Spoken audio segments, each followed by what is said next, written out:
Welcome back to Shadows over Legaria, everybody. I am your Dungeon Master, TGE, and with me tonight, we don't have the 4 iterations of Kite anymore. That was last time. We just have our 4 regular heroes. We've got Chameleon Ice, we've got Crimson Avix, we've got Norastra, and we've got OPT Lawyer. How are you all doing tonight? Confused. It's not Sunday. Right. It is weird. Actually, I had to remind myself it was Thursday. Yes, well, it is a special live Thursday edition here of Shadows over Legaria because I'm not going to single anybody out. But somebody had plans this coming weekend, so we moved it to Thursday. I'm not going to single anybody out, but their face is going to give them away because they can't stop smirking. But almost like they people smirking. Yes, true.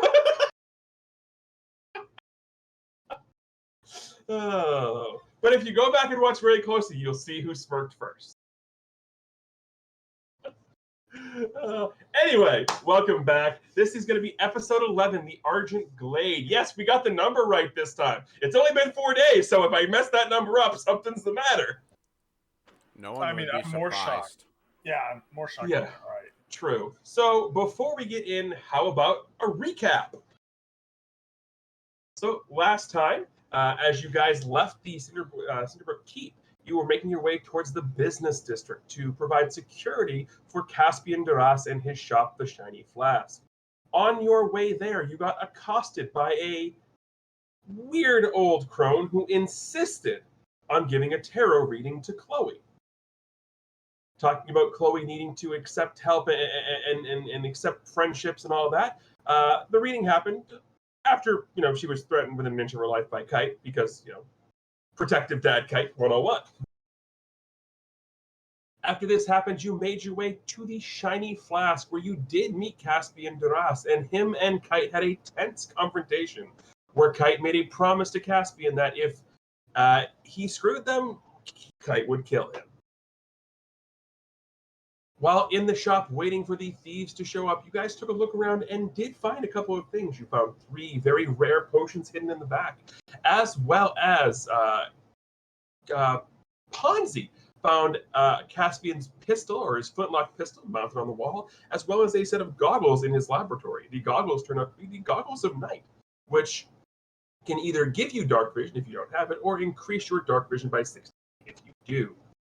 It was at this point that you heard discussion of the thieves coming up to the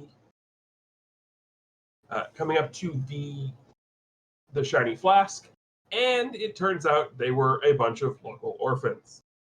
The door got opened, and Kite decided he was going to mess them a little bit by projecting an echo across them, so it looked like there was 2 of him. And the orphans were immediately cowed and just were listening to pretty much anything Kite said. While being paraded back inside the flask, the orphans explained that they had asked Caspian to help out with a sickness that was going around their orphanage, but he flat out refused and wanted nothing to do with them. Poff has confirmed that this has always been Caspian's attitude, that he never wants to deal with anybody he deems below him or barbaric. After this, the party decided to split up. Chloe, Ponzi, and Kai all went to the Silver Oak Orphanage to take a look at what was going around, and Kite and Kiara stayed at the Shiny Flask to see what happens. While at the orphanage, Ponzi realized what was going on, determined that what was affecting everybody else in the orphanage was a mutated case of sewer rot, and that he could stop the spread of it right now, but in order to cure it, he would need to get the pollen from a flower known as the Mirage Flower, or the Phantom Flower. Both names work. Chloe was able to remember that the Mirage Flower blooms in a swamp north of the city called the Argent Glade. Meanwhile, back at the Shiny Flask, a trap triggered, and the flask went up in flames. Kite and Kiara were understandably mad about this and watched the fireworks display, but also decided to go get a little more information from the bar across the street, the Rose and Crown. There, they met a very severely Scottish dwarf who gave them a beer. Kiara drank a ravishing red ale from the mountains north, and it turns out that in addition to making her slightly smarter and wiser for an hour, also gave her a lush and flowing lion's mane of hair around her neck, which was, well, a wonderful side effect. Fabulous! Getting information from the dwarven bartender Orion, they determined that this was a normal meeting that Caspian had, but this is a little bit different. It's never happened before. From there, they made their way to the orphanage, where it was discussed about the swamp and going to get the flower. And that was where we left off. So that is where we're going to pick up. This, again, is Shadows over Legaria, episode 11, The Argent Glade. And we are in the Silver Oak Orphanage. So we'll just put that map up here. And Ponzi has finished making his sort of preventative antidote to stop everything from spreading right now. And Kiara has walked in with this absolutely magnificent flowing mane. So what are you guys doing? Well, also, then somebody remembers that at the end of the last session, Ponzi did declare that he was going to kill Caspian. Yes, everyone's going to kill Caspian. But specifically for trying to kill the orphans. Right. Yeah. I mean, Ponzi is the hero of the orphans. He is. Like holding him on his shoulders. How long does this rain last, by the way? I know you said something about it doesn't last forever. It's about an hour, so. No. Darn. Okay. I'm sad. So, Ponzi, the orphans, at least the 5 that you met, have at least been nice and calm. But as soon as Ponzi is done administering all the doses of his little antidote, they start cheering for Ponzi again. And they're all surrounding him like he's just this folk hero of lore.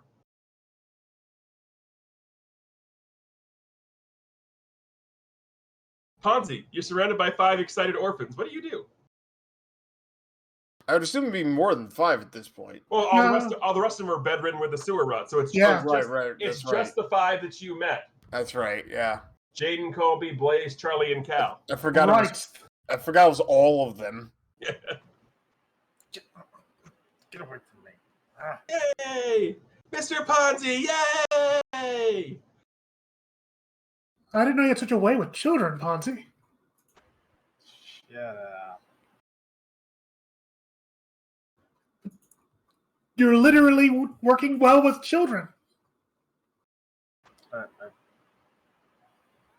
we just go? Oh, go where? We're not going out to the Glade tonight. Certainly not in the middle of the evening. How late is it? Out of well, well, the bars were open and it's night because so it's probably 10, 11 o'clock ish, easy. Gotcha. About how far away is this Glade, by the way? Probably a couple hours upriver by boat. Gotcha.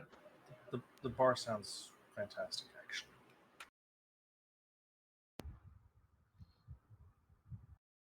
Yeah, that's probably a good idea to go relax for the night.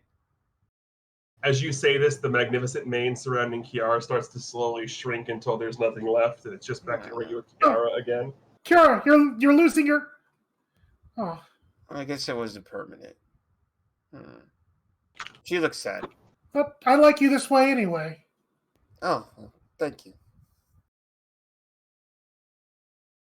But since you two have already been out drinking, I guess, after the job went up in flames, should we really be going back to the bar? Or I guess it is that kind of a night. Who's we been drinking? Ponzi? I did not drink at all. I assumed you both went and... Oh, only Kiara, okay. It was only me, I think. No, there were a lot of other patrons there. Right. Well, I meant about us, which would I guess just be you two. For information. That makes sense. Right, I had the thing that gave me the... She suddenly holds her head like, okay. Yeah. Maybe you need to lay down? No, I'm fine. I'll lay down later. Well, a realistic question. Ponzi, and maybe Hyde and Kiara, you have input on this, but do you think it's safe to leave the orphans on their own tonight, or should we stay with them? Because I don't know if they were targeted by Caspian, but that trap certainly felt malicious. We ought to probably make sure that they are safe.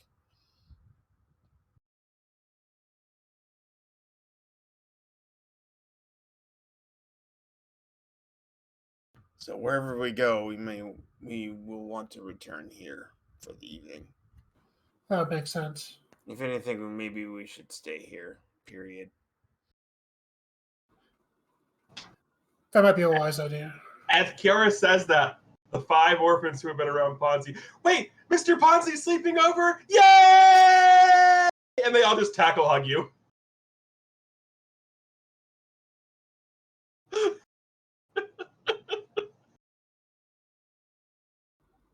You could still go out for that drink, though, first, Ponzi. That's true. That would be fantastic. Now, get them off me.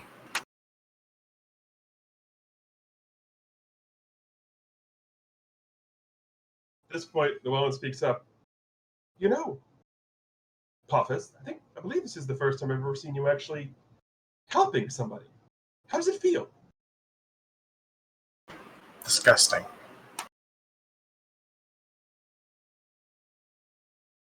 Llewellyn flies back down, whispers in Chloe's ear. I tried. You did. Well, Ponzi's always been helpful. He's just always also been, I think, an opportunist at the same time. Okay, helpful without a profit. But still helpful. You're just saying that because he got you your darn spell, madam. Yes, that. And you also helped Kiara with her drink.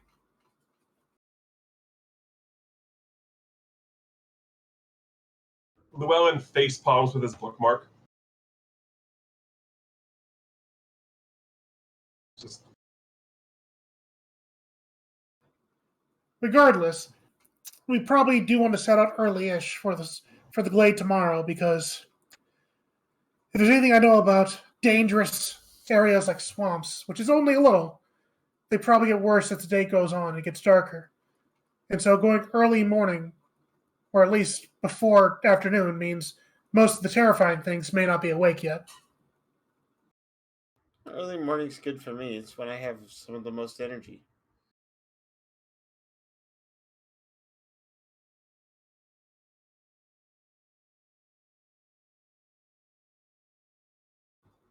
Oh, any objections? Guess nobody got a reference to that. It's a cat thing. Mm-hmm. I get it because I've seen Tina running around her house. But Yeah. I own a cat. I get it. Llewellyn picks up. I'm an animated book. It doesn't matter what time we go. Kira actually looks at Llewellyn like, do you actually sleep?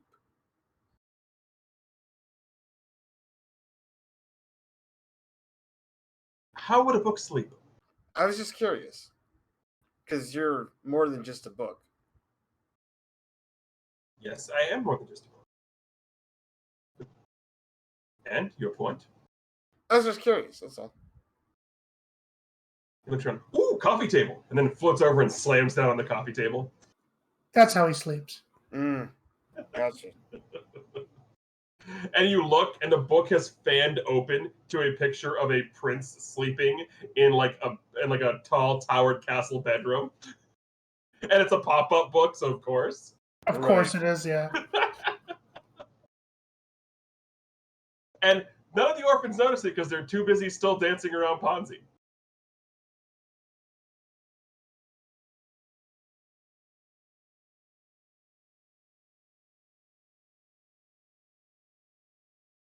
So at this point, Kai's going to look at you and goes, well, you're probably going to need a boat, so...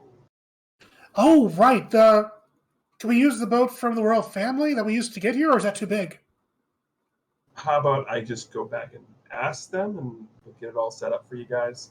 Because if you're staying here, I don't have to. That makes sense. You don't want to stay here, Kai? If you were going to go now, I was going to stay to make sure nothing happened. But since you're going to stay here, I can go back and get the boat set up. That makes sense. That makes sense. Yeah, you do that. Thank you very much, Kai. Thank you, indeed. He's going to run off, leaving the 4 of you and 5 very happy orphans. Well, honestly, considering that we're not sure what we're running into, we know it's going to be dangerous, I might spend the evening trying to prepare my spells for the next day. Is there a place where the four of us can sleep here? Like, yeah, we have. There's some extra rooms. So if you look at the map here, basically the big section up at the top is where everybody is sort of laid out sleeping with being sick, and there happens to be some beds right down here. Ooh, nice. Oh. So yeah, they show you to that, and interestingly enough, actually not interestingly enough at all, they point you all to a bed, but this really large bed in the corner, they purposely make Ponzi's. Okay. It's a hero bed. No, it's so they can sleep in the same bed as him, like kids. Bingo! Oh. I thought that was coming.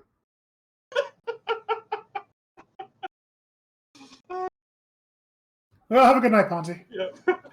As a DM, this might be the most wholesome thing I've ever done, and this is the most dirty looks I've ever gotten from a player. I'm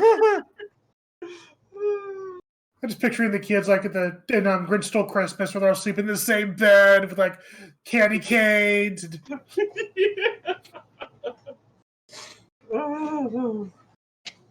So, Ponzi, can you do me a favor?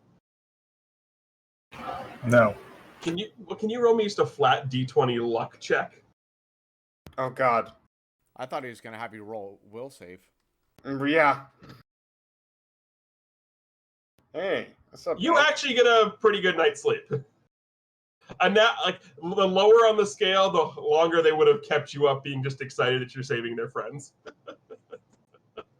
They probably conk out from all of the excitement. Right, but you know how some kids are, where it's like the last questions. That was what the luck check was for, to see how fast the adrenaline crash happened. Right. Yeah, I'm not saying Ponzi didn't slip some sleeping herbs into the potions, but yeah, maybe. Well, they didn't take any potions because they're not sick. Could have been a vaccine, like inoculation. So Kira's gonna just pick a bed in the corner, probably the bottom corner down there. Let's face it. It wasn't anything slipped into anything. Kite threatened them to go to bed now. That's probably more likely, yeah. More than likely, yes. Yes, on a 15 to 20, Kite intervenes. Yeah.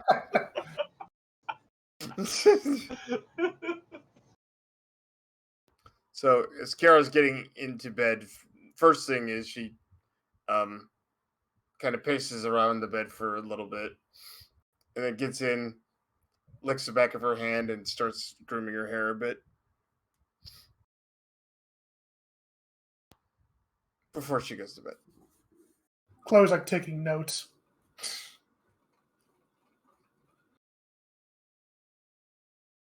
Chloe's spending the evening as well, like kind of making sure that her spells are in order and looking through her notes and falling asleep with her book in her lap. So thanks, Lou. No, Lou's on the coffee table. She's picking up and like doing her spells with him because she needs him to get her spells straight. So he can be asleep, but she's still going to be going through his pages. Yeah. So every time you go to write, he goes, and every time he snores, the pages turn. Oh, the things I put up with. The things you put up with. Yeah, and you just look over and there's Ponzi, like 5 orphans just sprawled all over the bed, snoring. And there's just like this little tiny spot for Ponzi. He fits. I figured they'd be all around him. Yeah, exactly. Yeah. Yeah, excuse me.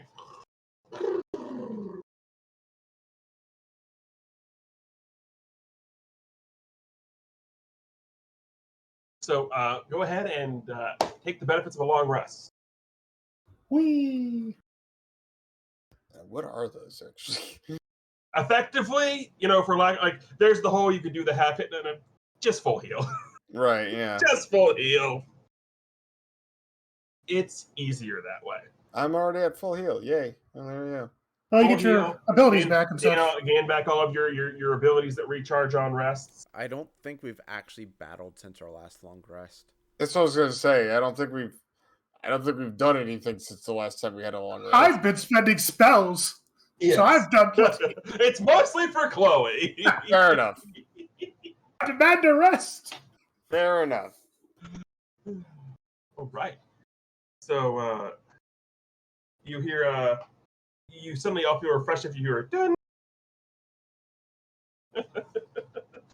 What's Also, that wonderful music? there it is. You may get some cat butt here in the camera. I'm not sure what he's doing because he's up here right now. So Pokemon are healed. so you wake up, and about the time you wake up, it's convenient because that's about the time Kai shows up. Oh, good morning. Did everything go smoothly? If by smoothly you mean you have a boat, then yes. That's Yeah, that's exactly good. what we need. You okay? I can't yawn. You're not a morning person, I take it. I'd assume you've been up all night.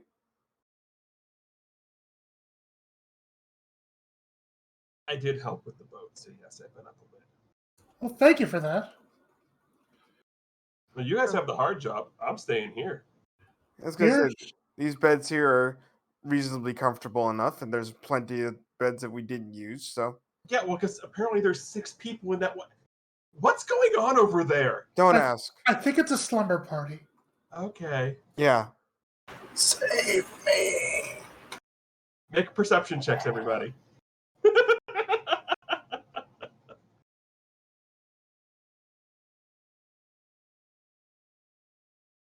Chloe, you hear it. Kiara, you hear it. You definitely hear Ponzi save me. So Chloe she summons her mage hand, and it kind of is going out and sort of doing this whole like getting closer to Ponzi to like grab his hand to pull him out, but it's too far away. Say, Mage Hand can only exude 5 pounds of force. Exactly. So it's absolutely useless. it was an attempt. Yeah, you see this phantom hand coming towards you, Ponzi, and at the last second it stops and just waves. It's like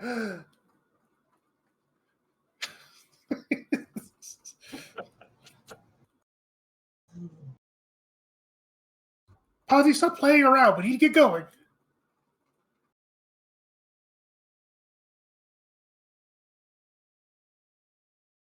You just get a death stare from Ponzi.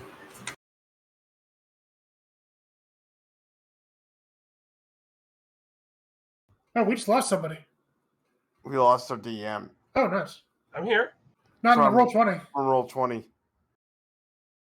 No, I'm still here. There you go. I don't know what happened. There, yeah, it was weird. Your icon disappeared.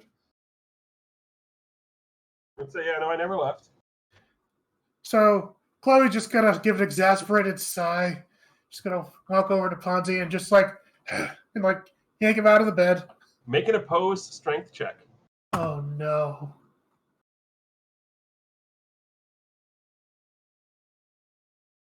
Am I stronger than a child? Well, Answer? The answer is you're not stronger than 5 children. So you go to pull Ponzi, and you feel Chloe at your hand, and then all 5 kids attached to your legs, just pulling you back. What do you do?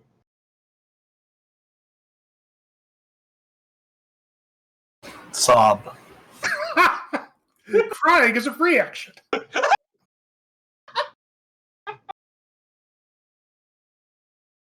Oh, so Kiara and Kite, you see this going on. What do you two do? Kite doesn't see this going on. Kite's outside already. Oh, he's already outside. Of course he is. Kite is up early.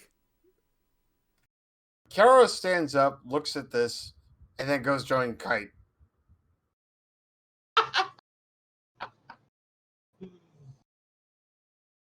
Meanwhile, you have like somehow Lou and the mage hand are both pulling the back of Chloe, and she's still not strong enough to break the grip of these orphans. So Kai's just gonna go, fine. And one of the tricks about the monastic tradition that Kai does, the Way of the Four Elements, is he can do small little prestidigitation style tricks. So basically, he just starts juggling baby fireballs. Ooh. And makes a show of that. And of course, like any good child, somebody juggling fire is going to get attention. So they all immediately, and Ponzi, you have a window of opportunity to get out and away. Oh, Ponzi's scampering out, barely remembering to grab everything on the way out the door. And Chloe's quick after him. Yeah.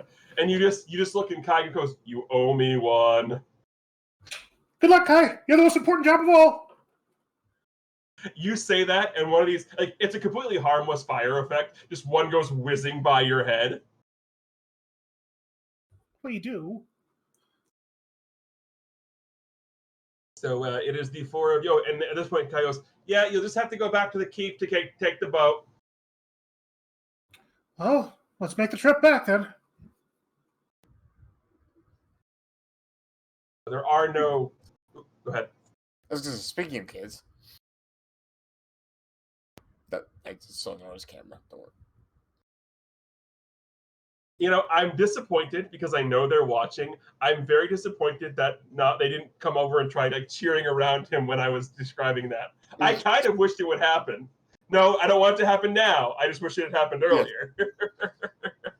I love the look on Nora's face, like, why do you hate me so much? So, unlike the last time you took a walk, there is no old crones or anything accosting you. It's a very straight shot back to the keep, unless you want to stop anywhere. Got nothing. Nope, I'm good. I'm assuming Kite would just be lined back there as well. Yeah, pretty much. Cat, I need you in just a minute. And I gotta assume Ponzi is just frustrated enough to just walk back. We'll switch to the generic Argenti background for right now. Ooh. Yes, I know, right? It is very pretty. So you make your way back, and as you enter in, everyone's favorite, Chancellor Margrave, is there. Oh, so I heard that you were heading up north for a bit on the boat. That would be correct. Is that a problem?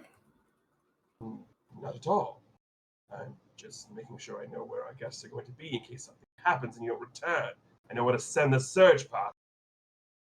I wouldn't recommend sending a search party where we're going. Fair enough, then. And never find those to be a party anyway.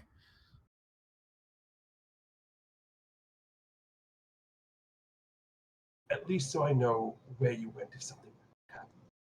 And I'm going to make a suggestion. Prepare what you need now and get out before the prince wakes up, because he's going to want to go with you. I can stop the prince from going with us. True, but I'd rather not listen to him complain about that. He's going to complain once he realizes we're gone anyway. Yes, but at least if you leave before he wakes up, it's a lot easier for me to tell him he needs to wake up earlier. He has a point.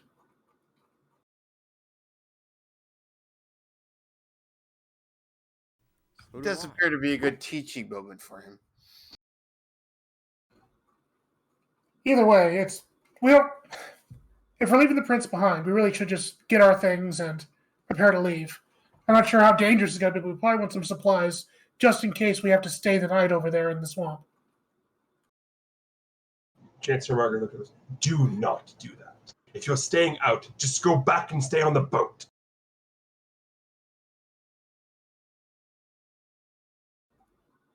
If we have the choice. Do you want to be a snack for a swamp crocodile? No, but I'm just going over every possibility. We may not be able to guarantee a safe return back to the boat. And I'm giving you advice from someone who lives here. Make a way back to the boat. Seems like a good idea and good advice. Noted. So yes, gather up whatever you need and let's go.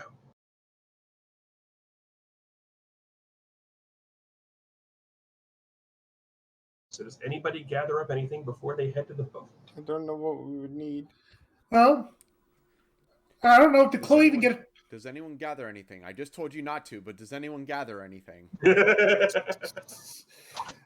Chloe would gather her things, but I don't think she even got a chance to put things into her room there. So, okay, so nobody goes anywhere. Yeah. So, I mean, I'm assuming there's rations enough on the boat. Yeah, the boat's been stocked. Yeah. So, yeah, I don't think I have anything to get. I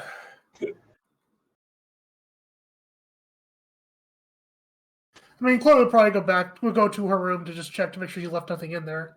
Because She Lou was has- there without her. She hasn't been in the room. Lou was there without her, though. Yeah, but Lou went back to Yara's room. No one Right. has been in Chloe's room. That's fair. All right, then.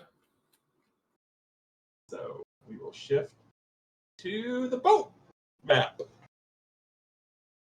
Because boat map. You get there, and there is a small crew, just a couple, not just enough to get you where you're going. Looks like this. All right. Everybody here Present. for you. All righty. So it's going to be a couple of hours before we get up towards where the Argent Glade is. If you want to go back down and get some more shut-eye, you can, and we'll let you know when we get there. That's the thing, we all just woke up. I am pretty awake right now. Standard speech. There is some fruit down there if you need it. Ooh, breakfast. Yeah, Chloe's going down there then to partake. Same.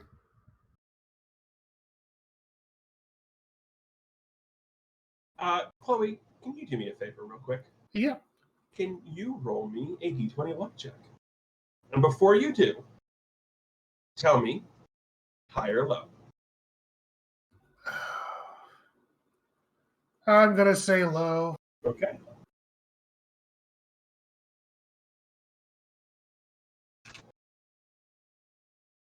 Yeah.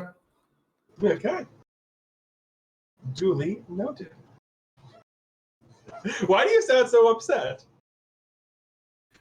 Because I've been going back and forth on my rolls already. 16, 4, 16. Yes, but do you think that's... But here's the question. Is that the good thing that happened or the bad thing that happened? It's the thing that happened that wasn't what I wanted to have happen, Oh. to my knowledge. Who knows? Who knows? What did you think was going to happen with that? You said it was a luck check. Yes. So I assumed either I was going to find something or I was going to get sick from something like the fruit. Well, you're partially right. It wouldn't be finding something. Oh no, is Alwyn in the fruit? Well, had you rolled low on your luck check, you would have had a stowaway. Oh no. No, you rolled high. There's no stowaway. Oh good, he's not there. Great. Yes. I had you call it, and if you got what you called, he was going to be there. Well, that works. Yeah.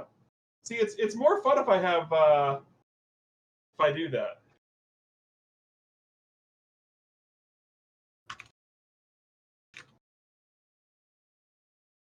So it is a couple of hours. It takes probably like a half hour to do the whole raising and lowering again thing that you guys experienced the last time. Mm-hmm. And this time you were heading, unlike last time where you were coming from the east to the west, now you're heading north, up towards where eventually, if you go far enough north, probably about an hour north by river of the swamp, you would reach the foot of the mountains.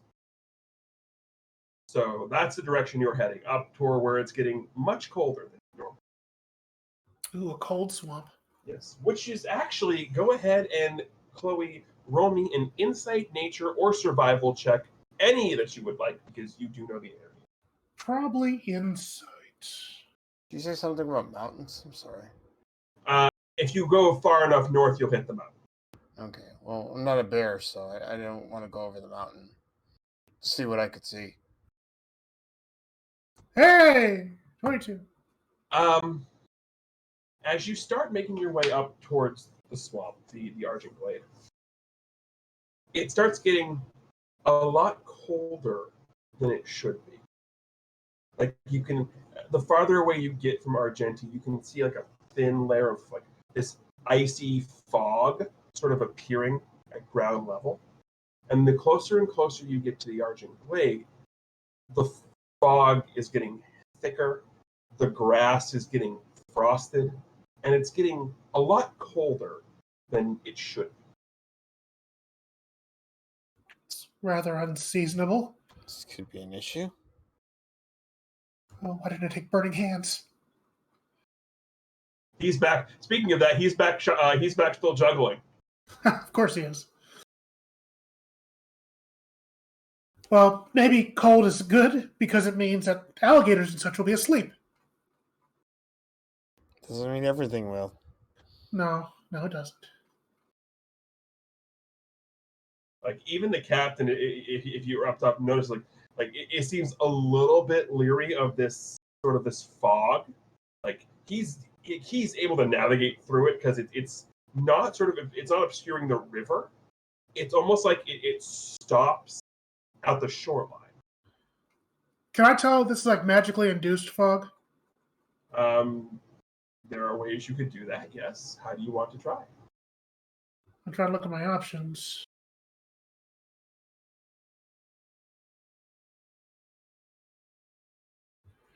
I can cast Detect Magic. That allows me to sense the presence of magic within 30 feet of us.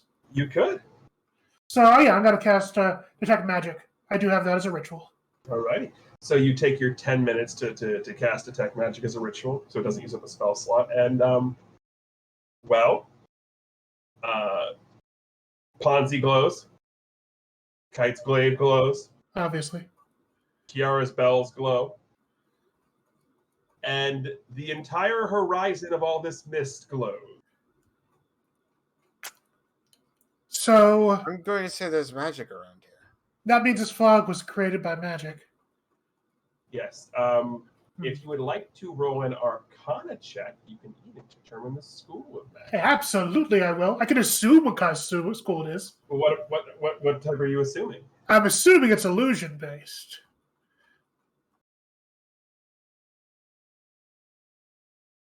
$25 Arcana. Transmutation. Transmutation. Wait, transmutation. With a 25, you've heard of spells like this before. It's way above your level, but you know what this is. You've seen it before. Ooh, what spell is this? This is control weather. Ooh, that's cool. Oh, I might be able to learn that spell. No, What if you the won't. scroll's here? What if it's here? No, you won't. It's a level 8 spell. No, you won't. I will hold on to it for a while. I will tuck that away.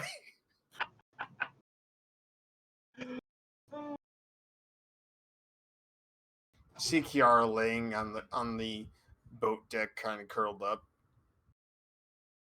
Be alert. Has There's definitely has Kiara found the warm spot? Yes.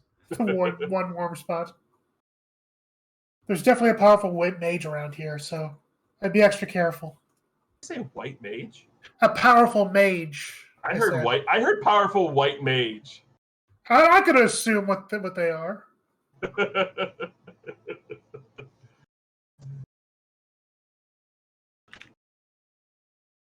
Despite the fact she looks like she's sleeping, her eyes immediately open when she's ready to, and she gets up, stretches.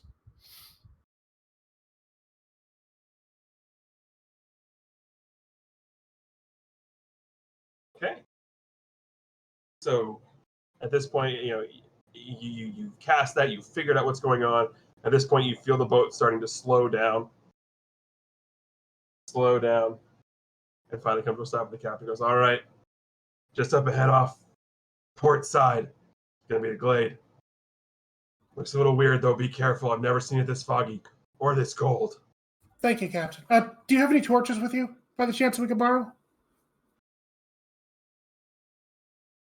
Didn't supply yourself with torches. I didn't think of it until it got unseasonably cold. I have light. I'm looking for heat. I have dark vision. I'm not looking for light. I'm looking for heat. Right. Hold on a second. You just hear him yell, "Backing! Backing it up here!" And this probably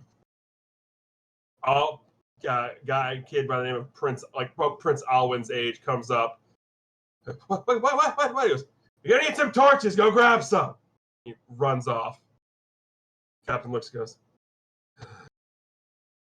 "Good enough, kid, but you're gonna need some training." He seems handy. Yeah. You say that and you just hear a crash, clatter, boom, bang. Or By which, at least he sounds somewhat useful. and by handy, I mean his hands. He sounds clumsy. Yeah, that would be a word for it. Clumsy is a word for it.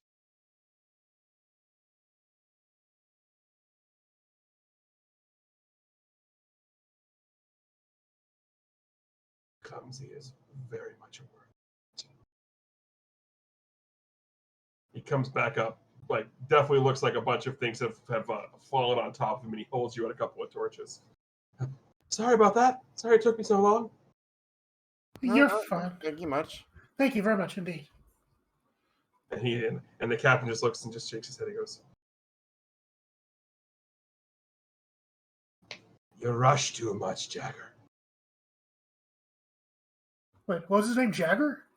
Yeah, he called him by his nickname first. What was the nickname? Beckett. Beckett Jagger. Okay. No. Jagger is his name. Right. Becken is the nickname. Gotcha. Okay. Short for beck and call. Oh, gotcha. I figured there's a pun. I was trying to decipher. Yes, beckon is short for beck and call. Gotcha. I like it. Cute. So once the torches are given to us, Chloe's gonna have them set up like on probably like on a little table or something. At least was that part of them hanging off, and she's gonna light the torches like enough for each of us with firebolt, so that lights objects on fire. It does. Indeed. So it should create a little bit of heat for us in this terrible, terrible cold. Yes. It's not much, but it might be something to It's make something. things less awful. So, the first question I simply ask is a marching order. And while you are giving me a marching order, why don't we go ahead and shift the Argent Glade map? Ooh, this looks green. Well, it's a swamp that's been frosted over. That's really pretty. If Kite's going first, Kara's probably going last, just to watch the back of the party. That makes sense. And Chloe would be probably close behind Kite so she can use light and such to detect stuff. So this is just a general map. When the hexes become relevant, I'll let you know, but it's the general map. And apparently my computer came equipped with basic filters. One of them was an Arctic filter. So Ooh. shout outs to doctoring up a map. It looks good. So as you guys are proceeding, the first thing I'm going to need is either, since Kite, I believe you're in the lead. Sure. Well, whoever's in the lead, go ahead and give me either a nature or a survival check. I think we just assumed Kite would take the lead since, He is the big bodyguard guy. yeah. Yes, just not the best at tracking. That's okay. Which really doesn't make sense given Yeah. where he comes from, but Yeah, sometimes people focus on different things. Really doesn't. You are out of your element. This is not your homeland. True. But it wasn't a 1 roll, so that's good. And the checks get progressively more difficult. So right now you're fine. Oh, that's good. Yeah, you make your way along. You do notice as you're going, because you don't manage to stay on the full solid ground grassy path with that, you do come across some of the swamp water, and it's no, it's frozen. Solid. Frozen solid? How cold is this? Pretty chilly. If you didn't have the torches, I'd be making you roll Constitution saves every half an hour to 45 minutes for the cold. Glad we got the torches. Very much so. We have to get the flour and get out of here. We don't need to stay here. the flour going to be useful? It might be frozen over. Even if it's frozen over, I'm sure Ponzi can grind it down to what he needs. It's for the potion, so that means it doesn't need to grow. It just needs to exist. It's going to exist in this kind of weather. Well, this is not seasonable, and this is magically induced weather. So any vegetation here is probably frozen over rather than reverted. Okay. I mean, all of y'all live in places where you get snow, well, except for Nora, but most of you live in places where you get snow, so you understand what bare frosted trees look like. Right. So, a couple bare frosted trees with the haunting sort of ambiance of a swamp. Ooh, I'm liking this. It's beautiful and creepy and cold. So, I'm going to need somebody else, I don't care who, to make me a survival check. I'm not going to be any better than you, Kite. My survival sucks. Well, Chloe will take the next one since Kite did the first.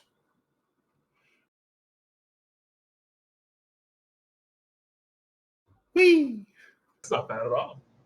That's not bad at all. So you're plodding through, and this is taking you a good while to go through because it's slow going. You're trying to, wave the torches so you can see what's going on, and it's, like I said, it's terrain you're not expecting. But it takes you guys about an hour and a half to trudge through. When you come across something that doesn't look like it should belong here, but seems to fit, find an abode. I wonder if this is where the wizard lives who made the spell.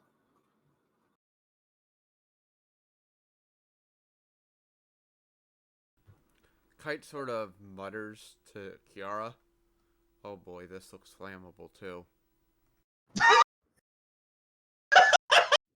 She leans over and is like, I do believe you are correct on that. On the plus side, we could force anyone in there outside. Should we try to talk to them? See if maybe there is somebody in there that we could converse with about finding the flower? Of course. Go up there and just knock. What? I don't see any signs. Are there any signs like saying keep out or anything? No. Just the frozen over bog full of like It's a frozen over eeriness. bog, Yeah. and this place looks like it looks like it's been sort of built into of the surrounding environs. Gotcha.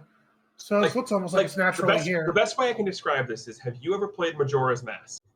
I've seen it. So when you go into the swamp section and there's the two witches who have the potion shop, Mm-hmm. It's kind of that feeling, but Gotcha. frozen over and much creepier. Gotcha. Well, I'll go up there and knock. You knock at the door? Oh. Yes or no? She's gonna look at Kite and then she's gonna walk up and she's gonna knock on the door. You knock on the door, and the knock echoes through the silent frozen swamp, and it takes a minute. And then the door opens. You get a blast of not hot air, but warm air in comparison to the outside temperature. And you hear a voice that says, "Come in." Chloe turns back to her fellows. Oh, they said to come in. It's that tarot reader again, isn't it? I wish. That'd be a great circle. Kiara does walk up, stands kind of next to Chloe, and then walks inside. And Chloe's right behind her. Kite tails in a little bit after, but he definitely pulls the glaive out and sort of hides it in his hand. Or not a glaive, kunai. Kunai. Okay, I was going to say, how do you hide a glaive? You don't hide a glaive. So you walk in, as soon as the last one's in, the door sort of shuts itself behind you. And there's it's a nice, sort of homey looking swamp cottage. There is a small fire, not roaring, but, kind of crackling in the fireplace. And sitting there is, well, as my notes say, Swamp Crone. It's sort of like the old fortune teller. Maybe it's her sister. No, this is the old fortune teller. Maybe it's her sister.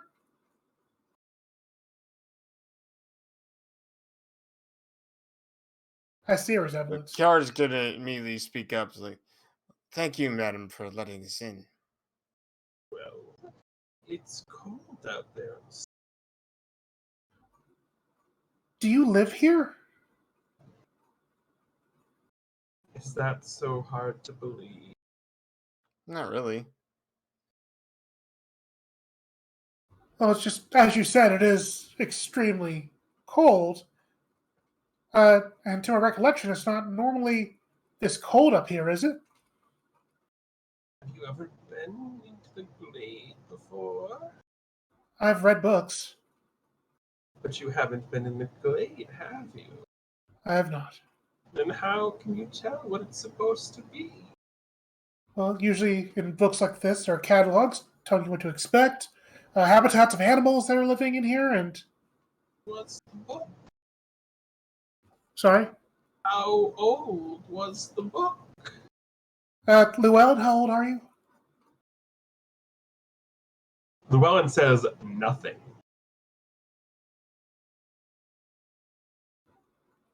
Weird time to be shy. Exact information can change depending on when a book was written. It is an old tome. Exactly. Please do come in, warm yourselves up. And Kiara's already in. Kiara's probably by the fireplace. Yeah. I don't like this. Stretching, by the way. Chloe's actually standing somewhat close to the door because she's starting to feel a little bit on edge. Kite has never actually left right by the door. I love how you all are so jumpy. Kite's not jumpy. Kite is just standing there. Yeah, I mean, Kiara's going already in and whatnot. And Chloe's read too much Hansel and Gretel. So I guess the question I should be asking is, what brings some fine youngins like yourself out here to such a dangerous place?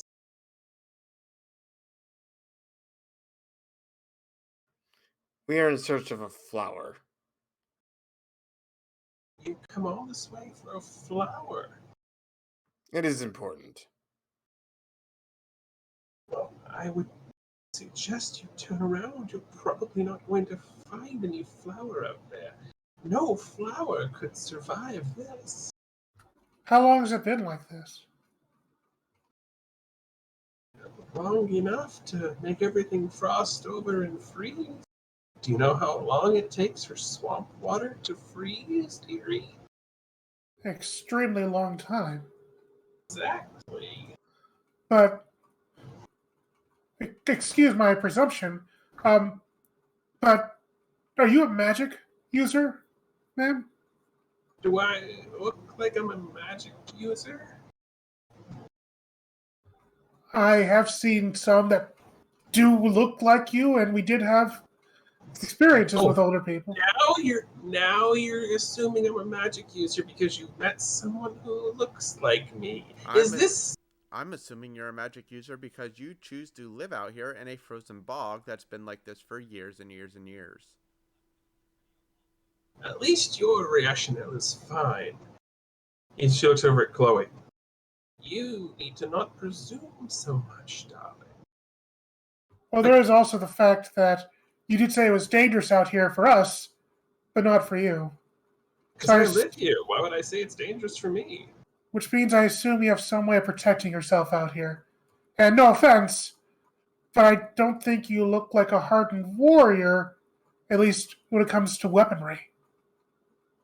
And I don't think you look like someone who should be out in the wild. I don't. Like, looking at the four of you here, she points at Kite, and Kiara goes, at least those two look like they can handle themselves in a fight. Well, thank you, madam. You're welcome.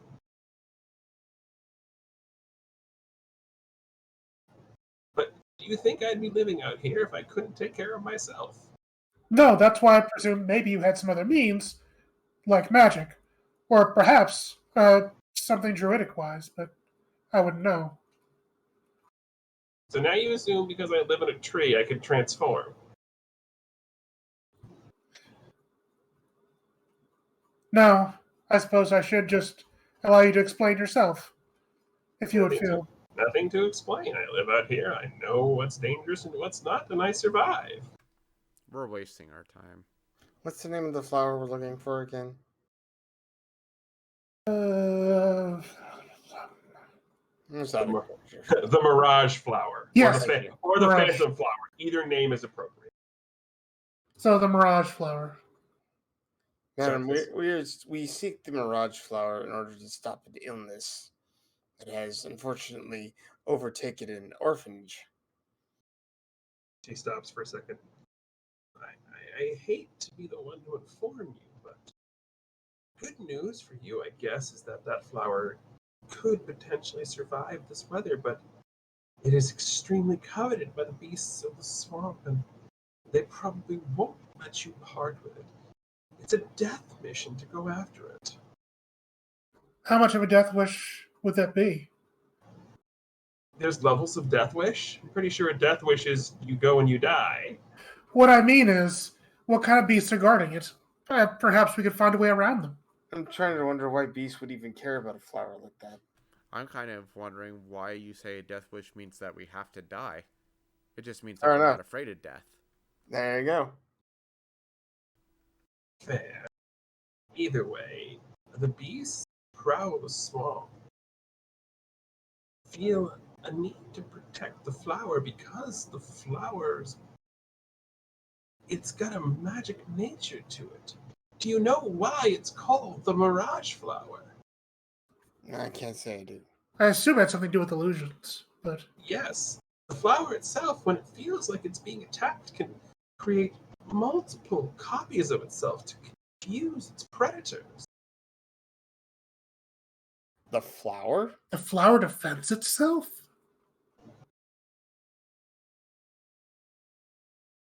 It's certain death if you attempt to go after it, because by the time you find it, the beasts of the swamp will have taken you.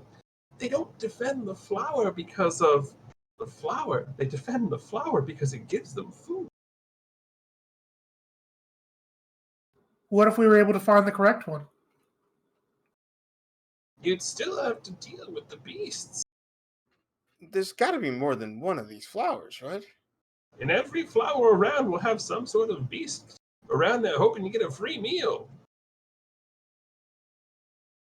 Fair enough. I just meant we weren't taking the one thing that's keeping everything alive. Well, we need that flower regardless, because if we don't get it, others are going to die. What would you like me to do about that? Maybe Oh. direct us to where the flowers are? That would be a suicide mission. Well, it's our mission to take. Yeah, luckily for you, you don't have to go with us. Yes, but do you think I can, in good conscience, send 4 young adventurers out to their deaths like that? Well, I mean, if you don't want to, I can extract the information from you some other way. So now, Um, so now you're threatening me. No, No, no, no, no. no, no. We're not threatening anybody. Oh, it's yes, more I that am. it's more that we We are know you desperate. are. It's more that we're desperate. Please, No. children are in need of this.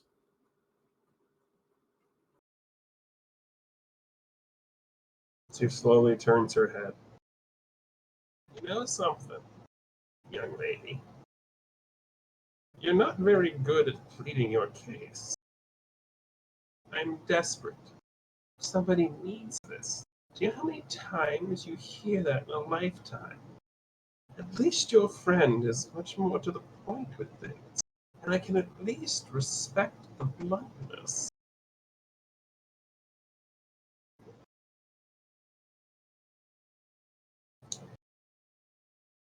I'm Yeah. to the point about things because you're just wasting our time. If you're not going to tell us, just straight up tell us so we can get out there and go find it ourselves. We're finding the flower whether you help us or not. So you make the decision right now. Otherwise, we'll just leave. unless Quit you wasting have my some, time. unless you have some already. I If doubt I- you have some already. If I had some, I would part with it, but I don't. But if you insist on making a fool's errand, you're going to go one way or another. The least that I can do is tell you how to get to one that I know of. Could have done that 10 minutes ago when we asked you originally. Instead of telling us it was a death wish. If we didn't want to do it, we wouldn't do it. Fine. Say I didn't warn you. I never asked for your warning. We asked for where the flower was. Right. North of this hut, probably about 100 paces, you'll find a small little, I guess, island-like clearing in between some sections of the swamp. You'll find one there.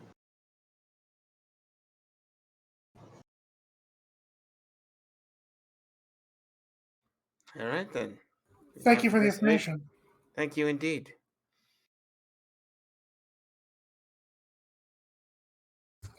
If I may ask, what sort of creatures live in this bog anyway? Kind that think you're delicious.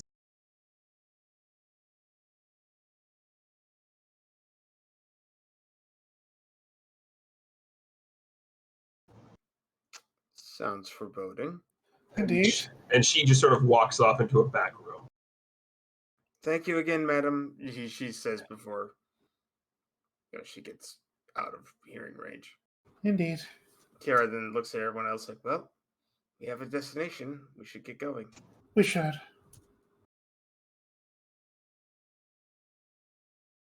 Kite sort of just slings himself out the door. What a waste of time. She did tell us where it was. She did. She Eventually. could have told us when we first got there instead of wasting our time. No, I agree with that. I agree with that. I agree. It wasn't too long. Anyway, we should go get said flower as soon as possible. Now we'll go back to the grid map. So I am going to say now would probably be a good time to put some tokens on this map. The bottom side of it, of course.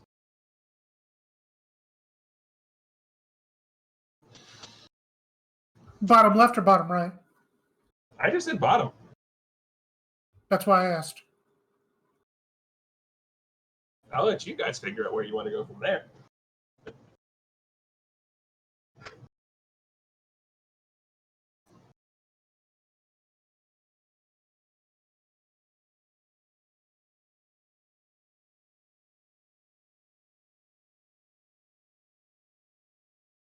So you come here with your torches, and as you sort of approach, the fog almost seems like it's purposely getting thicker.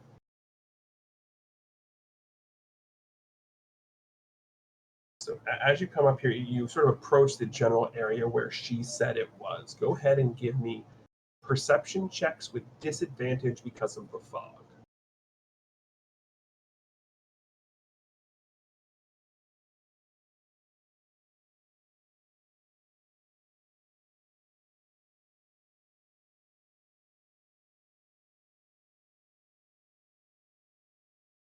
Because that pretty much means none of us are going to make it. Well, nobody failed horribly miserably, so you don't necessarily you don't fall off on a wrong path. It's just going to take you a little bit longer to get there. So you probably wander for probably about 5 minutes before you all make your way up to. I'm going to move tokens here. Up in here. Position yourselves accordingly. And this is where you see the flower. You should be able to see a token up there that looks like the flower. Alrighty. Chloe's gonna tell the others to hold fast, hold steady. And she's actually gonna cast detect magic using Llewellyn's special ability, hopefully, of allowing me to cast a ritual using the action time.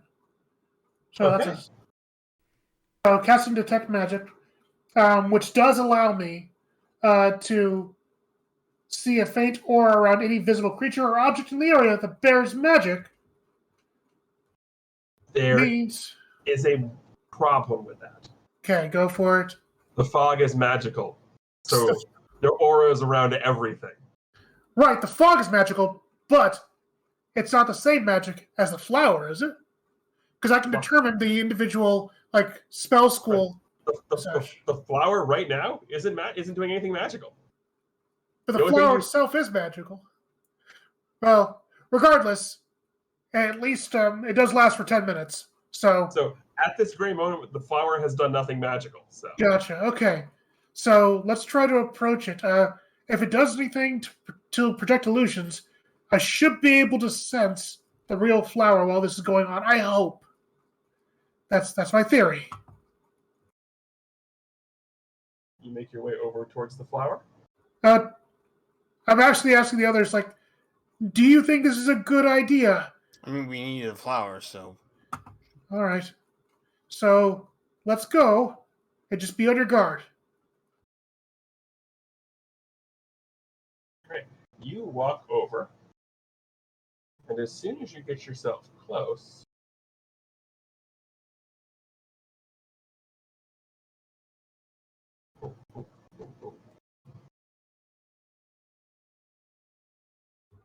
I'm moving things for a second because I messed up.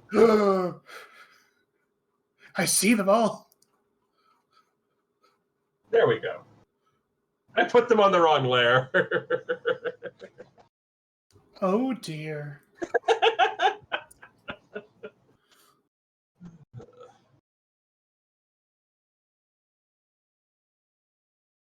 So you are attempting to figure out which one of these is the real flower. I am. They technically, because the illusions are magic, they are all glowing. Right. So I'm going to need you to make an Arcana check to figure out which one's the real flower. This flower can defend itself. I wonder if it can understand language. That'd be interesting.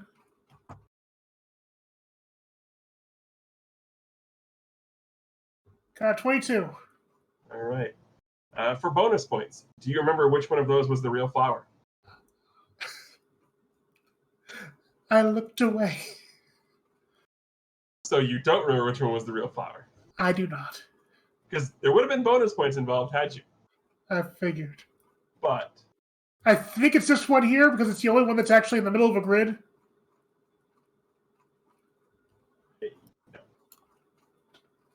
No, it's this one right here.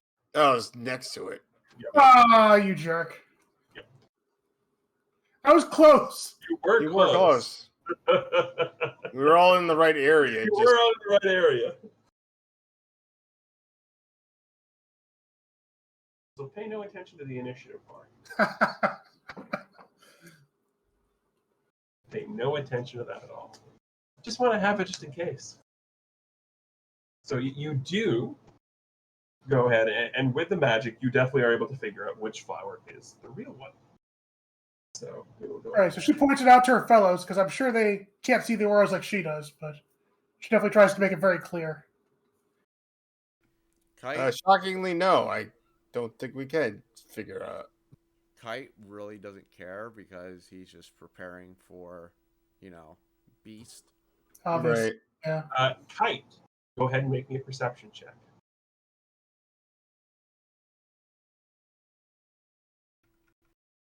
Hold on, let me do that again at normal, or am I still at disadvantage? Nope, no at disadvantage.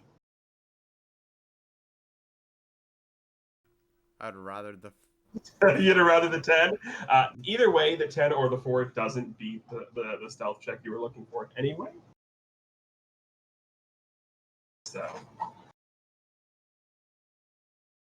Chloe. So yeah, I've removed all but the real flower from the map. So I appreciate that. I assume you're going to go and grab Absolutely. So let's go. She's going to waddle on up there. Waddle on up there. Okay. This will actually be an advantage because nobody noticed it. This is going to hurt.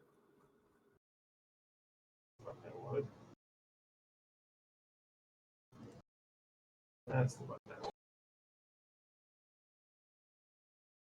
This wasn't so hard at all.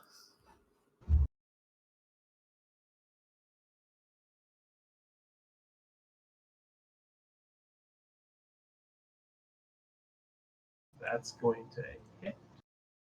Yes, an 18, I assume, hits you, Chloe? Actually, You don't know it's coming.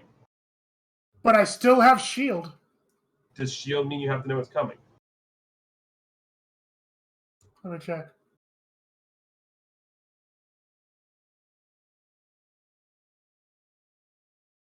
Says one reaction when hit by an attack. Okay, no, I wanted the wording on that. So no, that will work then, because it says when hit by, not when you see an attack coming. So hold on. That was 18? Yes. Yeah, it hits me anyway. Okay. It only pushes me up to a 17. Yep. So you will recognize immediately when it hits you, because it's a spell you have used frequently. What? It is Ray of Frost. Oh no! So you're going to take 9 cold damage. Your speed is reduced by 10 feet. And we're going to roll initiative as now I will reveal this. You see, standing back by this tree over here, in this general area, with this weird looking staff in her hand, is your swamp crone. Pointing the staff directly at Chloe. Why?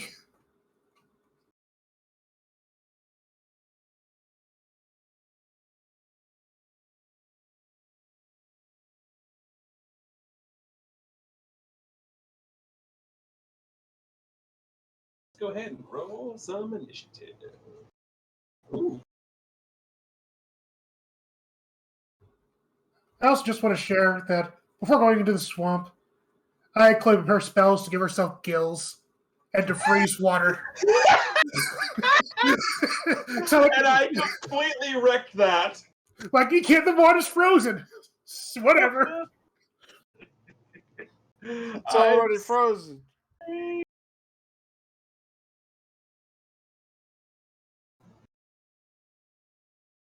I'm sorry.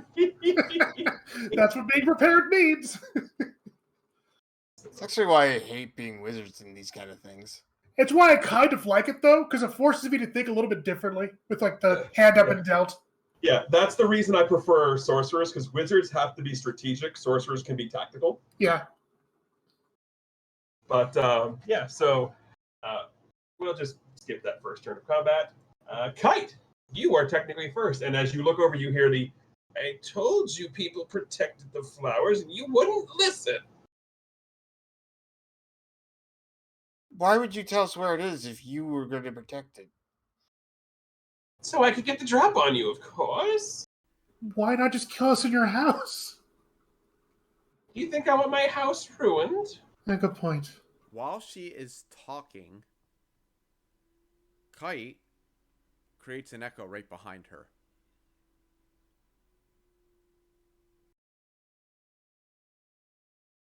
Need an echo? I don't know. Can I duplicate myself? No, I'll just pop another one on there. There you go. So 16 will not hit.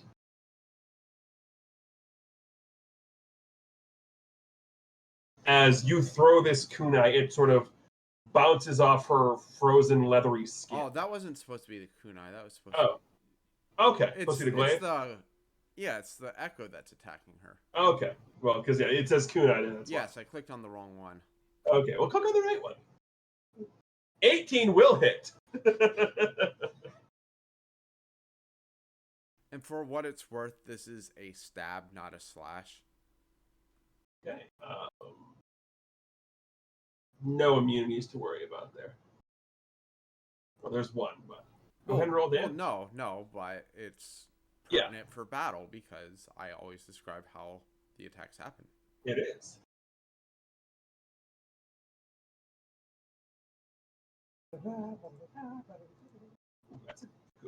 That's a max damage roll. You stab her, and you hear the sound of this echoes Glade crack across this frozen leathery skin. You hear as it hits her.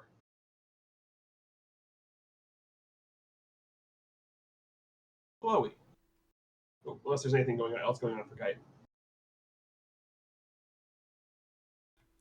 No, Kite just stands there and looks at her while she's being stabbed in the back. How's it feel? Chloe, you're up. You just took a ray of frost off the back. Ow. Remember, your movement speed is reduced by 10. Gotcha. 120 feet. I'm fine. I'm going to. Well, let's just take a gamble right now, because I don't really think I can check anything about it. She's no prone. And I'm not going to prepare anything. So I'm going to do fire bolts at her. Which is just. It is a ranged spell attack, so. You could make a nature check to get information on her. All right, good. Let's do that. Information, knowledge is power. So, going to do that.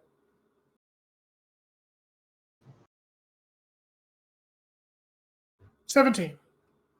Well, you're not entirely sure what type, but she's definitely a hag. That was clear, yeah. She definitely a hag who likes the ice. So yeah, gotta firebolt that, I think. With a 17, I'll also give you that she's probably immune to cold. Okay, that's an 11. That's not gonna hit. I rolled a 4 or 5. That's Yeah.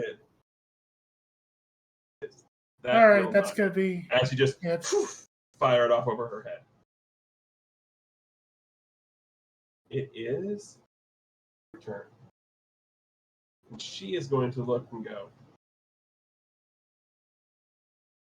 had you just listened, this wouldn't have been a thing. But now I guess I'll just have to make more icicles. And I am going to need Constitution saving throws from both Kiara and Kite as a vortex of ice appears from the staff she's holding and just envelops.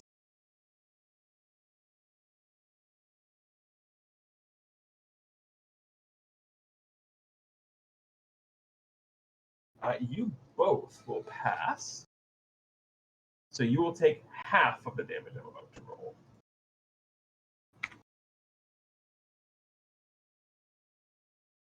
You will take 19 cold damage as this just vortex of ice appears. If I would have missed that, that would have one-shot me. She can only do this once. Yep, typical Tej battles in this, though. That's kind of all she needs, Tej, is to do it once. Yeah. Yes, but I also know the DC is extremely low for this, so. Yes, and you also know that we roll extremely low sometimes. Yeah, 8d8? That's a little much for our level. That's all she can do. She is one person against an army. I guess she has to be prepared.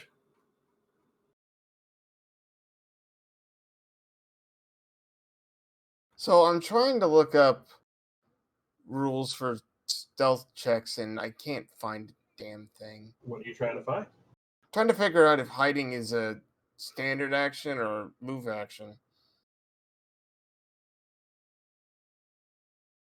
Normally it is a standard action, but as a rogue, you can use your bonus action to hide. Which bonus action? Cunning movement, I believe, or is it cunning whatever it is? Cunning action? That's the one.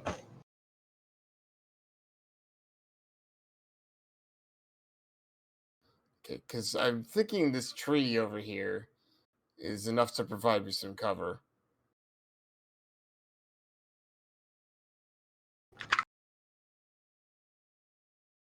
Like over here, yes? What are you attempting to hide for? So So I can surprise her with the sneak attack. There is an ally within 5 feet of her. You don't need. Yeah, Oh, my, 'cause my they echo get a- gives you flank. Oh, it does? Yes, Okay. the way sneak attack works in this is a little bit different. Is if you have advantage, you get sneak attack, or if there is an enemy within 5 feet of the person you're attacking, you get sneak attack. Wait, really? Yeah. They try to make it easier, I think, in this game. Another enemy is in target. Oh. So if you're hiding just to try and get sneak attack, you don't need to. Right. So for flanking here, does that mean I get advantage or no? No. Like, if you want to hide for advantage, you can. I'm just saying you don't need to hide to get the sneak attack. Yeah, that's fine. I mean, that will hit. Alright, so click on this, right? And then I also Maybe you get 2d6.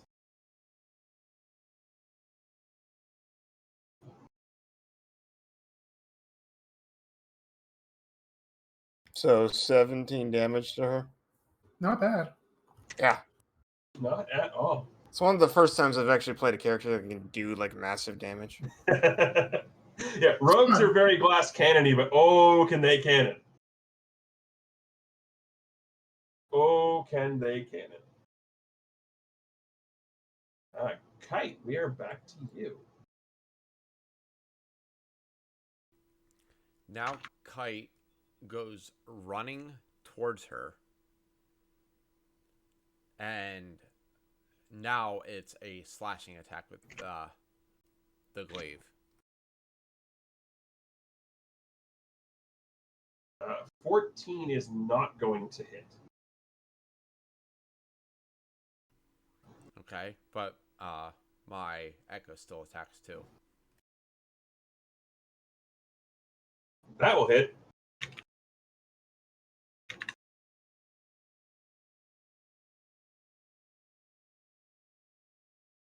For 6 damage.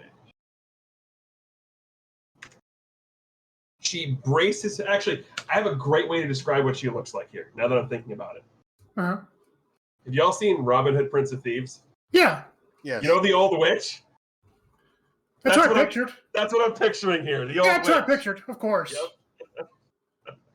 Yes. So, My witch. the witch, the painted man. So as she is bracing herself for Kite's normal attack, she's still just gets slashed in the back from the echo, and you see this ear-curdling scream. Oh, you're up. Chloe's got to take the flower. Okay. You use an object interaction to grab the flower. All right, cool. Is that an action, or is that just like a swift action or whatever? It's an object interaction. You get one object interaction around. Sweet, cool. So yeah, got the flower just in case it was going to do something weird. She pockets that, and it's time to stop playing around. So Chloe's going to say, "I can't believe you betrayed us.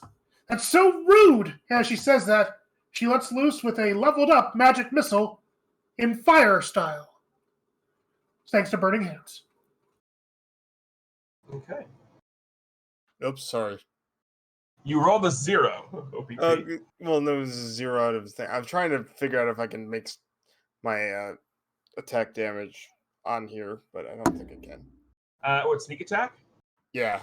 I think there's a way. I'd have to look at it. So it's a leveled up magic missile, so you get 4 total darts. So roll 3 more d4 and then add 3.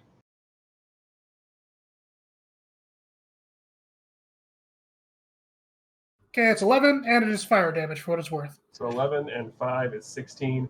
The fire damage is irrelevant. I was afraid of that. Oh well. Yes, she's immune to cold. She isn't weak to fire. I thought this is like Pokemon. So it is her turn. And so she's used the one big thing she has. Welcome to being a wizard. She's not a wizard. She's a hag. Oh, right. There is a difference. She also is going to have a very hard time moving because Kite is actually up here. So she's actually surrounded by 3 enemies. No, that's fine. Oh, that actually might be a problem. So she's looking and she, you're the one in front of her. So she's going to take the staff she's holding and use a slam attack. The staff. Yes, she's going to try and bonk. Does a 14 hit you? No. So she goes to bonk and she sort of misses right next to you. But as she staff swings down, you feel this cold energy radiating off of the staff. Because apparently I like things that do extra cold damage. Kiara, you're up.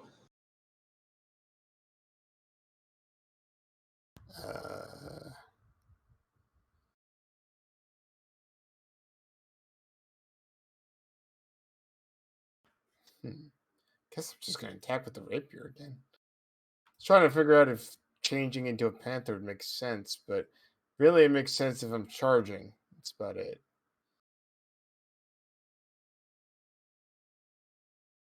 So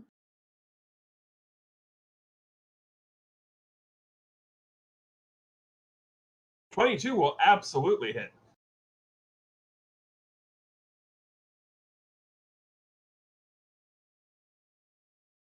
So 18 damage.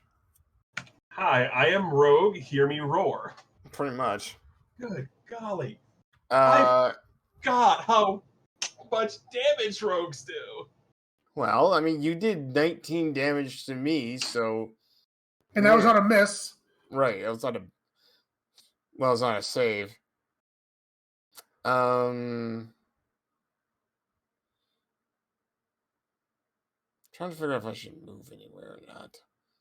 I will say, remember, unless you use your cunning action to disengage, she will get an attack of opportunity. Well, I mean, that would be the point. Yeah, I think I'm good. All right. Kite. Kite is not bothering moving. He is just going to continue swing. Question, though. Yes. Because I'm flanking her, does Kite actually get the advantage on this, or? Give me a second to check. I don't know if his echo flanking counts. Yes, it does, because you're opposite. Because your echo is considered an ally. Because you are directly opposite, you do get advantage on the attack rolls.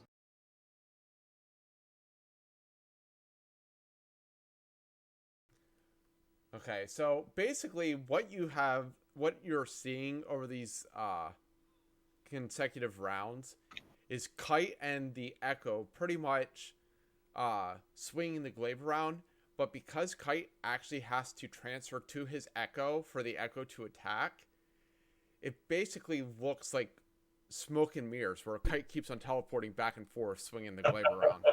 Nice. That's Krim, kind of awesome. You're the only one who will get this, but you've seen the animation for Kane's Sync 2 where he has him in the shadow version of him. That's what I'm picturing right now. See, I'm picturing Morgan from Darkstalkers, where she summons one on either side of the enemy. And the 15 does not hit. Okay. Well, now is once again the Echo's turn. I am just checking. 1 second.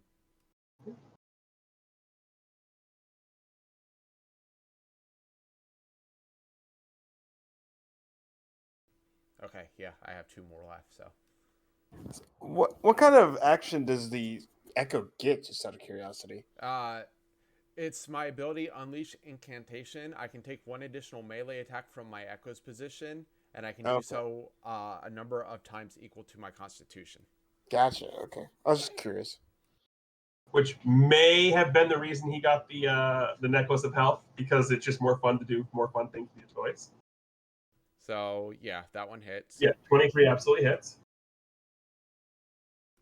And then I'm going to take my Action Surge to go again. Action Surge? Yep. Oh, that's a crit. Oh, that's a crit! That's a crit! Alright, so what is Action Surge? Action Surge is a fighter ability that I can take 1 additional attack on a turn. I just have to short or long rest before I can use Right. it again. Gotcha.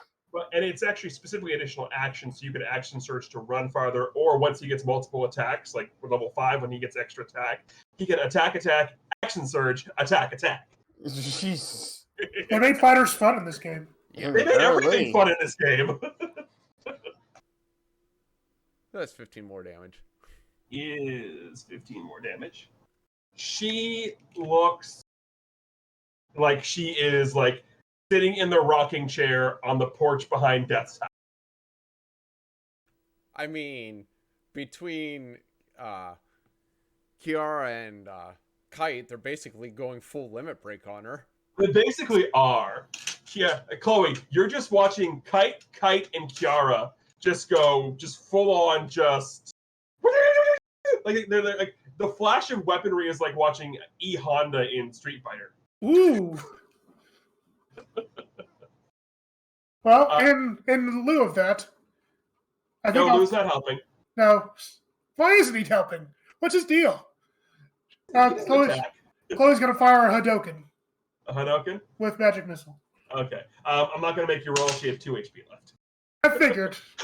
Nice. But please describe how you kill this Buer hag. Hold on. First, I gotta set you up though. That last critical hit from the glaive is actually an uppercut, and it kind of knocks her into the air. Nice. And then Chloe kind of leans back, and she goes, "Let's go, Lou." And she grabs it with the book, and then book blast with the magic missile. Yeah, the book opens up and just. And we just get the.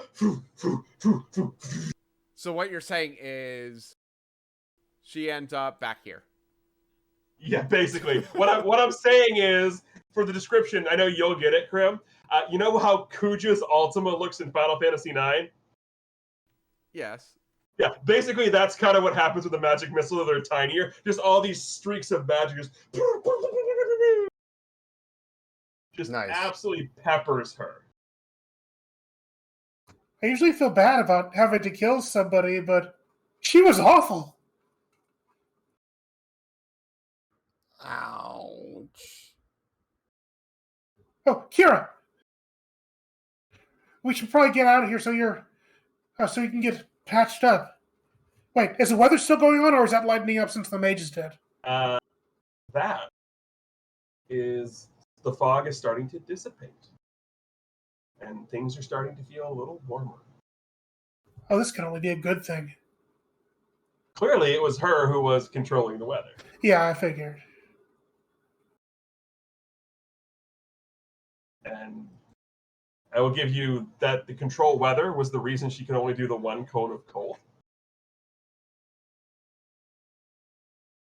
She was just too sped for the day. We got what we came for. Yeah, I think things are going back to normal here. I don't want to stay here any longer than we should. Yeah, let's get out of here. Ow. You look and the little tip of your ears have a little tiny bit of frostbite on it. Oh. So did it start warming up immediately? Yeah, control weather has dissipated, so the weather is starting to go back to what it normally should be. Kite actually walks by and kicks her body into the bog. Pushes it off the side of the... Yeah, so she rolls off and the ice is starting to... So once the ice melts, she'll sink into the bog. Like a complete disrespectful, you're just going in here. Just like a piece of garbage. Right. I like it. What terrible creature.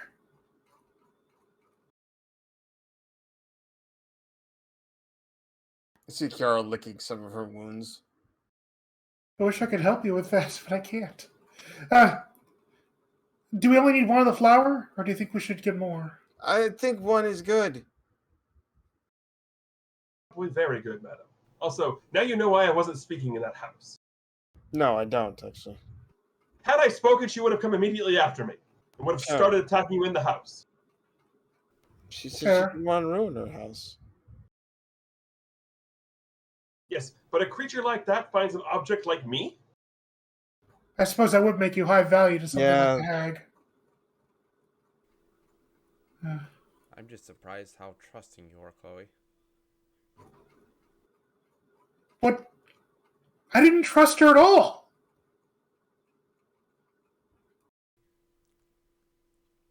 I just thanked her for the information she gave us. Just be more demanding. Sometimes it helps. Yes. I'll try. Honestly, I wish I would have killed her back there. I don't. She wouldn't. We wouldn't have been known. We wouldn't have known where the flower was. I had a suspicion it was close by. I had Fair a enough. suspicion that she was causing a lot of this, so. Well, I did as well, of course. Fair enough. I wonder why she was protecting this flower so diligently. Well, hags are known for being extremely protective of territory and having their own weird rituals. The house! We have to go to her hut. Why? Because think of all the back. Because it might be useful to investigate. You say this as you approach the hut, and the once majestic-looking hut that you entered into is gone, and it's just a small, ramshackle, like, lean-to cave. So, in other words, it was an illusion. Of course it was. She Yeah. Elsa'd that cave. She Elsa'd the heck out of that cave. Wow. I actually know. Chloe is actually going to be curious to see if she did leave any magical paraphernalia, like possibly scrolls or any of the nature, because this is a magical being, and she does clearly favor magical things. Now, you go back into the cave. Go ahead and give me an investigation check.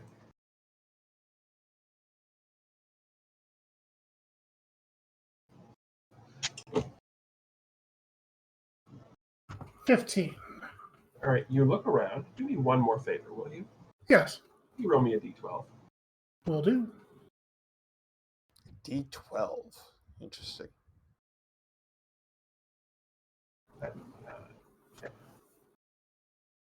You look around, and nothing seems to be standing out too much in this cave. But you do find what appears to be a light blue colored ring. Huh. Chloe's going to be a little bit disappointed that she didn't find anything she was looking for, but she is going to look at the ring curiously. And can she detect anything about the ring? Just by looking at it, it just looks like it's gold. Okay. So she's going to show us the others, and I think this is magical, but I'd like to wait for us to get back to the boat before I properly investigate it. Well, don't put it on. I'm not going to put it on. I'm going to put it in my pouch for now. Just hold on to it. Mm-hmm. Wouldn't be the first time somebody was compelled to put a ring on their finger. I'm not a fool. Mm-hmm. One other thing that you see as you look around, as you're ready to leave, you didn't notice it as you came in, but it appears that in addition to this small ring, there's also a beautiful snow white pair of ice skates. Ice skates? Well, With the feet they were attached to still inside.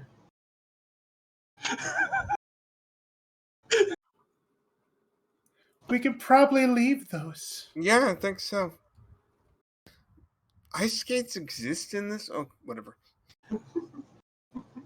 Ice skates have been around for a long time. Mm-hmm. So, spoiler alert, I found a loot table called I Loot the Beer Hag. Yeah. Nice.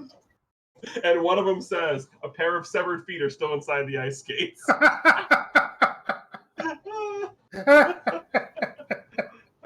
That's awful. Yep.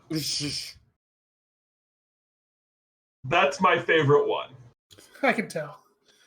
Chloe's actually gonna be kind of disappointed, but she's at least gonna say, I think that's all we can get out of this along with the flower. Yeah. We should probably make our way out.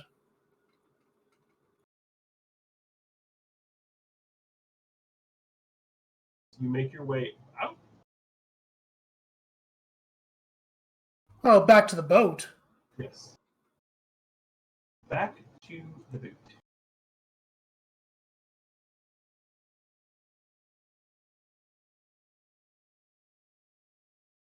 Now let's go ahead and hit back to the boot.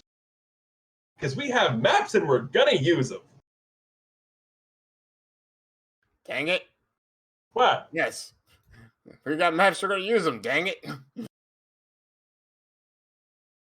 So hopefully, with the weather getting better as we get back on the boat. Yes. You're not sure how, but by the time you've gotten back, the boat has done a complete 180 and is facing the other direction. I mean, I'm sure the captain's really good at, backing up and parallel parking. I was just gonna say that. Yes, he parallel parked the boat.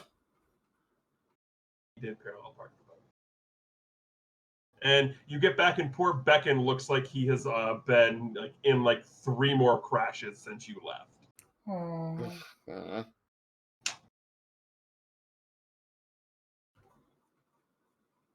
Did you encounter anything dangerous while you were on the boat, or is everybody okay here? And they turned the boat around, nothing crazy was happening, and all of a sudden, it came back fine. It's all good. Good. We should probably leave here. There's nothing more here, I think. Well, there's probably a lot more here, but nothing we need. Let's go. That's what I mean. Nothing more for us.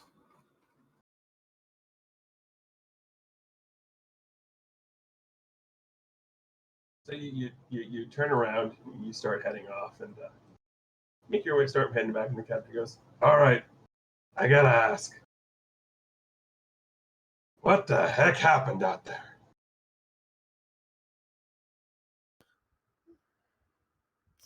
Well, an old hag apparently was the one controlling the weather, and we killed her. We got the flower. Oh.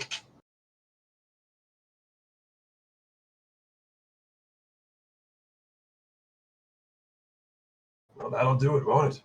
Indeed. I was going to say, is there anything else we really need to tell him? Yeah. I mean, those are the details. Huh. But to be specific, it was a beer hag, Yes. which is a little bit different from just any old hag. But Yes. There's the night hag, a green hag, the Bure hag, a sea hag. the D hag. What are we, batteries?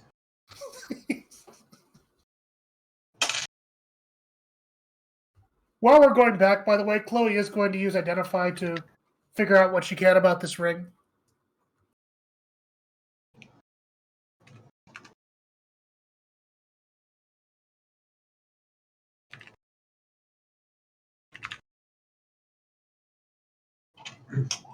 So you cast the Tara's spell. going to go to her room and lay down because she's hurt.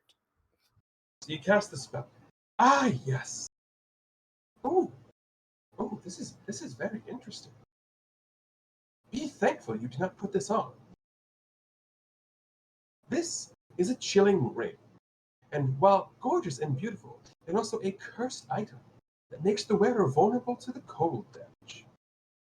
This has been another use of the Identify spell. Thank you. Beep. So from below deck, you just hear Kira say, I told you so! Told me what? I Not wasn't. to put it on. I wasn't going to, but you were right. So does it do anything beneficial, or does it just make life awful? That's all. That's what the Identify spell has told you. Ponzi, I have a present for you.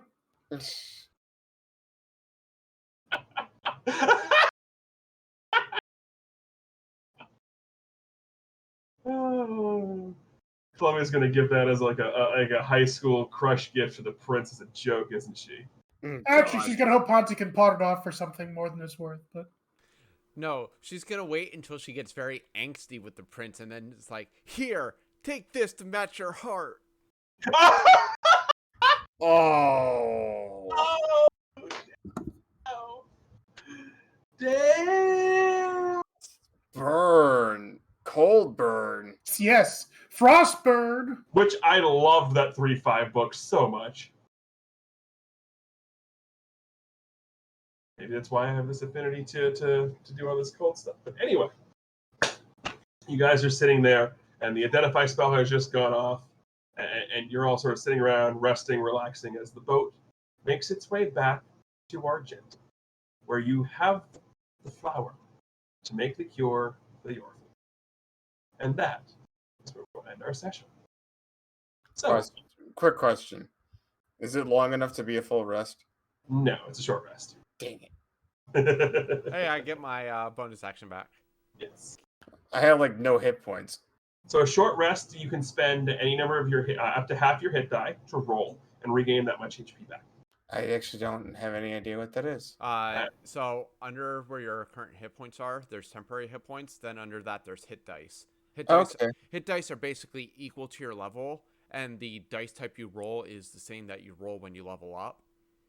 Okay. So like if you should currently have 4 hit dice, so you can roll 2 of those at whatever whatever D8 dice you have, and you regain that many. And then when you do a long rest, you get half your hit dice back.